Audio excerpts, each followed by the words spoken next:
A long time after God had created the world and made man and all the animals and birds, he noticed that people were no longer kind to each other and that they didn't obey God anymore. So he was angry. But God did see one man in the world who was kind and good and who obeyed the Lord's word. This man was Noah. So God appeared to Noah and he let him hear his voice. And the Lord said, "Behold, I will cause it to rain upon the earth 40 days and 40 nights. I will bring a flood the earth to destroy all flesh, and everything that is in the earth shall die." But God told Noah to build an ark and to take 2 of every animal in it with him to keep alive during the storm. And when Noah had heard God's voice, he was grateful, and he set to work right away to build the ark. This was a great boat with many, many rooms in it. When Noah finally finished it, he went out into the fields and woods, for he had to talk to all kinds of animals and birds. He talked to the lion and the wild horses. He talked to the pigs in the barnyard and the elephants in the jungle and the cute little kittens in his own house. Noah talked to all the animals on the face of the earth, even to the doves, cooing in their nests.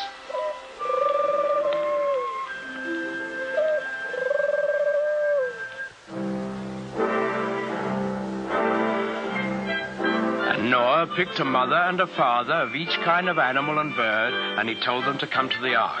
Well, when they were all gathered there, you can imagine what kind of a noisy crowd poor Noah had on his hands.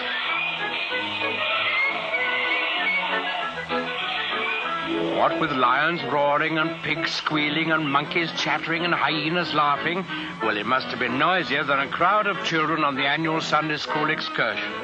But Noah was wise and gentle, and he understood about animals, so he got them lined up in a long row, 2 by 2, and then he started them up and into the ark through the big door in the side. The bees were the last to go in, because bees have a stinger in their tails, and no animal wanted to get in line behind them. Noah stored food in the boat, and then saw that his wife and his sons and their wives were safely inside.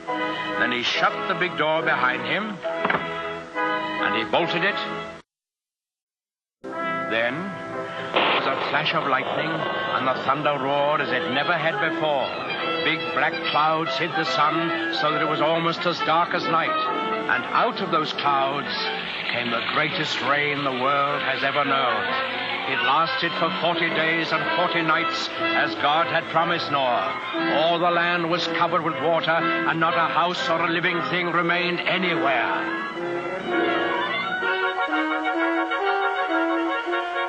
But Noah's ark floated on the surface of the waters, and he and his family and the animals who were in the ark with them were saved. On the 40th day, the rain stopped and the sun came out. The waters that had covered the earth began to flow back into the oceans and the rivers, and the ark came to rest on the peak of a mountain. But Noah wasn't quite sure that there was enough dry land for all his animals to live on. So he took one of the doves and let it fly out of the window. In a little while, it came back, and in its beak, the dove carried the branch of an olive tree. Noah knew that this must be a sign from God that he had restored quiet and peace to the world. So he opened the door of the ark, and he and his family and all the animals came out on the dry land, and they praised God and thanked him. Then the Lord appeared again to Noah. He promised him that he would never again send a flood to destroy the earth. And he sealed that promise with a beautiful symbol, which he set in the sky for all of us to see. That symbol the token of God's everlasting faith in man, is the rainbow.